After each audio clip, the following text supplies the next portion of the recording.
warahmatullahi wabarakatuh. Perkenalkan, nama saya Marieta Sinta Arini dari Prodi Akuntansi kelas B.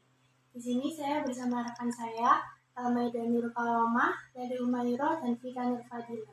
Di sini kami akan memaparkan materi mengenai manajemen konflik. Nah, apa sih konflik itu? Konflik merupakan interaksi pertentangan antara dua pihak atau lebih. Konflik biasanya timbul pada berbagai situasi sosial, baik terjadi di dalam diri individu, antar individu, kelompok, organisasi, maupun suatu negara. Jadi, manajemen konflik merupakan proses untuk mengelola konflik dengan menyusun strategi yang dilakukan oleh pihak-pihak yang memiliki konflik sehingga mendapatkan resolusi yang diinginkan. Sementara itu, dalam sudut pandang demokrasi, manajemen konflik berbicara mengenai bagaimana konflik ditangani. Cara penanganan konflik di dalam manajemen konflik ini biasanya dilakukan secara konstruktif dan membawa pihak yang berkonflik ke dalam suatu proses yang kooperatif serta dapat merancang sistem kooperatif yang praktis untuk dapat mengelola perbedaan secara konstruktif. Nah, fungsi manajemen konflik. Yang pertama, meningkatkan kinerja dan keaktifan karyawan. Manajemen konflik ini dilakukan dengan mengeluarkan pendapat menjadi sarana yang tepat bagi para karyawan atau seseorang. Karyawan atau seseorang akan lebih aktif mengemukakan pendapat ketika terjadinya konflik. Yang kedua, mengembangkan kemampuan karyawan.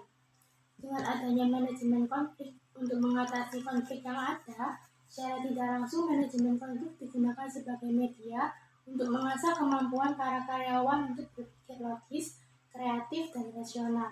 Pada akhirnya, karyawan akan ikut berpikir bagaimana cara menyelesaikan konflik yang tengah terjadi. Yang ketiga, melatih kemampuan menyelesaikan konflik. Adanya manajemen konflik yang dilakukan karena timbulnya suatu konflik sangat penting karena di dalam sebuah perusahaan, setiap konflik akan terus terjadi. Perusahaan yang pernah mengalami konflik justru akan maju dan terus berkembang. Hal ini karena adanya konflik membuat perusahaan tersebut terus ditempa. Yang terakhir, meningkatkan rasa saling menghormati. Dilakukannya manajemen konflik, setiap ada konflik yang terjadi, pasti akan memunculkan berbagai pendapat dari berbagai pihak. Pendapat yang berbeda-beda ini juga memicu adanya suatu perpecahan. Oleh sebab itu, perbedaan pendapat mengenai bagaimana manajemen konflik pada sebuah konflik merupakan tantangan tersendiri. Bagaimana seseorang dapat menghormati pendapat orang lain dan tidak menjatuhkan satu sama lain. Artinya, manajemen konflik sangat berguna untuk meningkatkan rasa toleransi semua pihak. Nah, apa sih pentingnya manajemen konflik dalam suatu organisasi? Yang pertama, sebagai sistem evaluasi. Dalam proses mengevaluasi sistem setelah melakukan manajemen konflik, diharapkan terjadinya efektivitas sistem yang berjalan dengan baik. Dalam manajemen konflik ini, konstruktif akan membantu suatu organisasi atau perusahaan dalam mengidentifikasi apakah sistem yang dilakukan sudah berjalan efektif atau memerlukan perbaikan beberapa hal.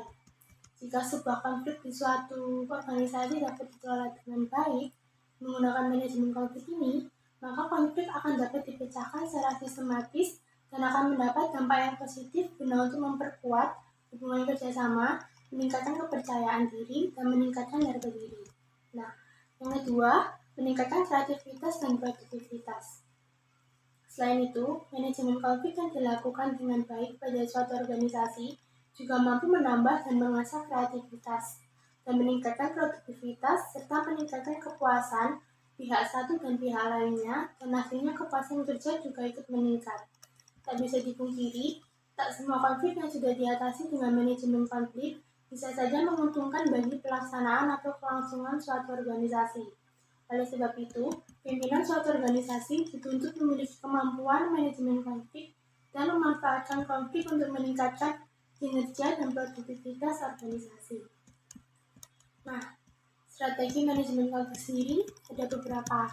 Yang pertama ada akomodatif, yang kedua menghindari, yang ketiga kolaborasi, yang keempat kompromi, yang kelima kompetisi, dan yang terakhir ada konglomerasi. Saya melanjutkan materi dari teman saya yang sebelumnya menjelaskan mengenai konflik. Kemudian saya di sini akan menjelaskan mengenai penyebab dan cara mengatasi konflik. Nah, penyebab konflik sendiri ini ada berbagai macam. Salah satunya atau yang pertama adalah perbedaan tujuan.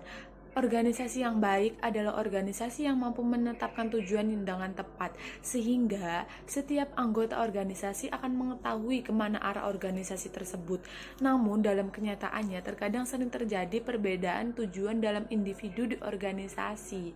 Nah, sehingga seolah-olah setiap individu ini mempunyai bagian atau tujuan masing-masing yang berbeda-beda. Jika tidak dikoordinasikan dengan baik, ini akan menimbulkan konflik yang lebih besar antar kelompok atau antar individu di dalam suatu organisasi. Kemudian yang kedua adalah kelangkaan sumber daya. Organisasi tidaklah dibangun dengan sumber daya yang tidak terbatas. Organisasi justru terbentuk dengan segala keterbatasan ataupun kelangkaan yang dimiliki, yang kemudian dikelola dengan baik dan dialokasikan sesuai dengan kebutuhannya. Dalam pengalokasian sumber daya tersebut, terkadang tidak sama atau tidak ada prioritas dalam penggunaannya, sehingga satu bagian mungkin menerima lebih sedikit dan satu bagian menerima lebih banyak. Nah, perbedaan ini akan menimbulkan konflik. Kemudian yang ketiga ini saling ketergantungan dalam menjalankan pekerjaan. Dalam suatu organisasi, wajar apabila banyak yang saling terlibat atau berhubungan. Hal ini dapat menyebabkan saling ketergantungan antara satu pihak dan pihak yang lain. Namun kondisi ini juga mampu menyebabkan konflik. Lalu yang keempat ada perbedaan dalam sikap dan perilaku. Tentunya individu-individu dalam organisasi ini memiliki sikap, watak, perilaku yang berbeda-beda. Nah, hal ini dapat menyebabkan konflik juga dalam sebuah organisasi. Kemudian ada sebab-sebab lain seperti gaya bekerja individu, ketidakjelasan dalam batasan pekerjaan, kemudian adanya hambatan komunikasi, adanya tekanan dalam pekerjaan misalnya deadline. Nah, itu juga bisa menimbulkan konflik. Nah, apalagi ketidakjelasan dalam batasan pekerjaan ini ya, ini adalah hal yang sensitif. Jadi, bisa jadi seorang individu akan mengerjakan tugas yang lebih banyak daripada individu yang lainnya karena ketidakjelasan batasan pekerjaan tersebut. Lalu, selanjutnya saya juga akan menjelaskan mengenai cara mengatasi konflik atau cara menyelesaikan konflik dalam suatu organisasi. Yang pertama adalah menghindari konflik atau penghindaran. Strategi ini dikenal dengan sebutan kura-kura. Mengapa demikian? Karena lihat saja kura-kura yang selalu menarik diri berlindung di tempurungnya ketika dihadapkan dalam suatu masalah. Jadi strategi ini adalah menghindari gitu ya. Kemudian ada akomodasi. Strategi ini dikenal dengan sebutan gaya Rusadir style. Di sini kepentingan pribadi menjadi tidak penting serta menjaga kerukunan. Strategi ini dilakukan dengan memberikan kepercayaan, melakukan kerjasama, dan membiarkan pihak lain menemukan langkah-langkah untuk menyelesaikan masalahnya. Lalu ada juga cara lain yaitu kompetensi. Strategi ini dikenal dengan gaya ikan hiu shark style, di mana satu pihak dinilai memiliki banyak informasi dan berada dalam posisi yang lebih baik. Walaupun strategi ini dapat menimbulkan konflik berikutnya, namun tidak ada salahnya untuk dicoba. Lalu ada kompromi. Strategi ini dikenal dengan gaya rubah fox style. Strategi ini dilakukan dengan saling memberi dan menerima dan menawarkan. Suatu konflik secara bersamaan akan menguntungkan bagi semua pihak. Lalu ada kolaborasi atau integrasi. Strategi ini dikenal dengan gaya burung hantu owl style, dilakukan dengan menyatukan seluruh pikiran yang sedang berkonflik dalam suatu organisasi. Dari 5 strategi tersebut dapat dilakukan langkah-langkah untuk menyelesaikan konflik. Yang pertama adalah menerima, mendefinisikan dan merumuskan pokok masalah dengan jelas. Lalu yang kedua, mengumpulkan keterangan dan fakta, namun harus terhindar dari tercampurnya salah satu opini atau salah satu pendapat dari salah satu individu. Nah, lalu yang ketiga adalah menganalisis dan memutuskan untuk mengambil keputusan. Yang keempat, memberikan jawaban. Pihak manajemen memberitahu kepada pihak karyawan agar tidak menjadi keputusan satu pihak. Lalu yang terakhir adalah tindak lanjut dari keputusan yang telah diambil. Langkah ini diperlukan untuk mengawasi akibat keputusan yang telah dipakai. Materi selanjutnya akan dijelaskan oleh teman saya. Kali ini Nah, di sini saya akan menerangkan tentang penyebab nih yang bisa mendapatkan nilai A dan nilai di bawah A. Di sini ada beberapa penyebab yang bisa kita jadikan sebuah alasan. Yang pertama, ada yang pastinya tidak belajar dan tidak memahami materi. Jadi di saat kita tidak belajar dan tidak memahami materi, pada saat itu kita tidak bisa mengerjakan dan menjawab tugas-tugas dari ujian tersebut di dalam perkuliahan. Itu alasan yang pertama. Yang mana nanti ketika tidak bisa menjawab, kemudian otomatis nilainya jadi mungkin jelek atau mungkin rendah dan bisa mendapatkan nilai di bawah A. Dan barang siapa yang mungkin belajar dan memahami materi, maka sudah pasti akan mendapatkan nilai yang bagus dan bisa jadi mendapatkan nilai A. Kemudian yang kedua, ada kurang aktif dalam perkuliahan di dalam kelas. Jadi ketika melaksanakan kuliah itu tidak aktif dalam artian tidak menjawab pertanyaan-pertanyaan dosen, tidak mau maju ketika mungkin disuruh latihan mengerjakan soal, biasanya kan kayak gitu. Dan mungkin di dalam kelas itu tidak mendengarkan dosen, dalam artian mungkin bermain telepon genggam terus atau mungkin ngobrol dengan temannya. Itu juga akan menjadi sebuah penilaian, salah satu penilaian dari dosen untuk memberikan nilai mungkin, oh ini anak ini aktif di dalam perkuliahan, mendengarkan ketika dosen menerangkan, kemudian maju ketika diminta untuk mengisi latihan-latihan soal. Nah, itu juga menjadi pertimbangan. Jika mendengarkan, nilainya A, atau mungkin aktif dalam kelas. Jika tidak aktif di dalam kelas, akan mendapatkan nilai di bawah A. Selain itu, absen. Jadi tidak aktif dalam perkuliahan dalam artian bukan di dalam kelas ketika kegiatan belajar, tapi di dalam absen. Jadi tidak hadir gitu. Jadi hal itu bisa jadi merupakan salah satu cara dosen untuk menilai anak ini harusnya dapat nilai A atau mungkin B atau mungkin C, dan bisa jadi D yang sangat buruk karena tidak aktif dalam perkuliahan atau sering absen ya, sering tidak masuk kelas atau tidak mengikuti kelas gitu. Nah, hal-hal itu akan menyebabkan yang aktif, yang baik, yang memahami materi bisa mendapatkan nilai A, kemudian yang tidak aktif, tidak memahami materi atau mungkin kurang memahami materi dan tidak aktif, sering absen ketika kelas, itu akan mendapatkan nilai di bawah A. Begitu. Terima kasih. Selanjutnya akan disampaikan oleh rekan saya berikutnya, Leli Umairah. Di sini saya akan menjelaskan tentang cara untuk mengatasi atau menanggulangi nilai yang kecil pada mahasiswa. Jadi cara yang pertama pastinya kita harus lebih rajin belajar. Untuk pembelajaran tidak hanya bisa kita dapatkan saat kita kelas bersama dosen. Kita juga bisa menambah pembelajaran di luar kelas. Contohnya, kita bisa membaca buku-buku yang ada di perpustakaan, atau kita juga bisa membaca materi-materi yang sudah ada di Google. Karena pada zaman saat ini, materi-materi perkuliahan juga sudah banyak yang masuk ke dalam Google. Untuk cara yang kedua, yaitu jangan sering izin atau nitip absen. Jadi, jika kita sering izin atau nitip absen, juga bisa mengurangi nilai kita dalam setiap mata kuliah. Apalagi kalau sampai ketahuan dosen nitip absen kepada temannya. Bisa-bisa kita akan mengulangi satu matkul di semester berikutnya. Untuk tata cara yang ketiga, yaitu aktif dalam perkuliahan. Bagaimana sih maksudnya aktif dalam perkuliahan?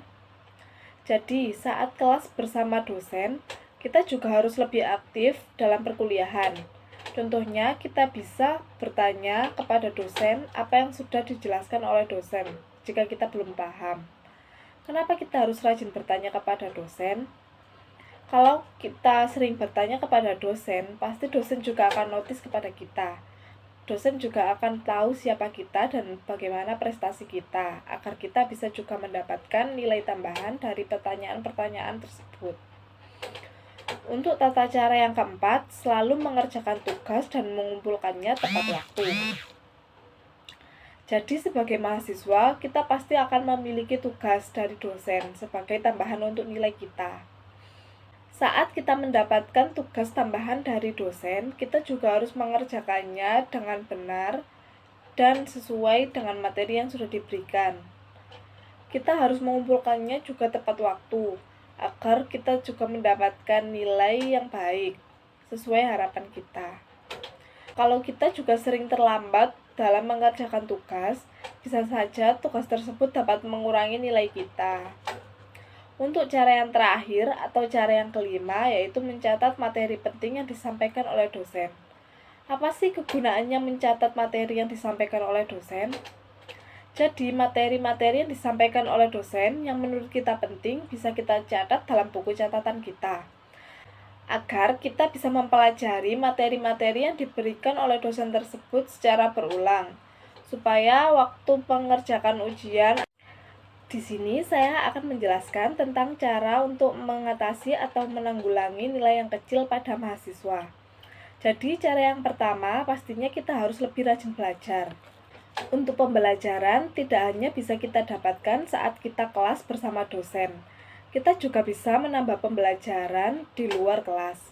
Contohnya, kita bisa membaca buku-buku yang ada di perpustakaan, atau kita juga bisa membaca materi-materi yang sudah ada di Google. Karena pada zaman saat ini, materi-materi perkuliahan juga sudah banyak yang masuk ke dalam Google. Untuk cara yang kedua, yaitu jangan sering izin atau nitip absen. Jadi, jika kita sering izin atau nitip absen, juga bisa mengurangi nilai kita dalam setiap mata kuliah. Apalagi kalau sampai ketahuan dosen nitip absen kepada temannya. Bisa-bisa kita akan mengulangi satu matkul di semester berikutnya. Untuk tata cara yang ketiga, yaitu aktif dalam perkuliahan. Bagaimana sih maksudnya aktif dalam perkuliahan? Jadi, saat kelas bersama dosen, kita juga harus lebih aktif dalam perkuliahan. Contohnya, kita bisa bertanya kepada dosen apa yang sudah dijelaskan oleh dosen jika kita belum paham. Kenapa kita harus rajin bertanya kepada dosen? Kalau kita sering bertanya kepada dosen, pasti dosen juga akan notice kepada kita. Dosen juga akan tahu siapa kita dan bagaimana prestasi kita, agar kita bisa juga mendapatkan nilai tambahan dari pertanyaan-pertanyaan tersebut. Untuk tata cara yang keempat, selalu mengerjakan tugas dan mengumpulkannya tepat waktu. Jadi sebagai mahasiswa, kita pasti akan memiliki tugas dari dosen sebagai tambahan untuk nilai kita. Saat kita mendapatkan tugas tambahan dari dosen, kita juga harus mengerjakannya dengan benar dan sesuai dengan materi yang sudah diberikan. Kita harus mengumpulkannya juga tepat waktu, agar kita juga mendapatkan nilai yang baik, sesuai harapan kita. Kalau kita juga sering terlambat dalam mengerjakan tugas, bisa saja tugas tersebut dapat mengurangi nilai kita. Untuk cara yang terakhir atau cara yang kelima, yaitu mencatat materi penting yang disampaikan oleh dosen.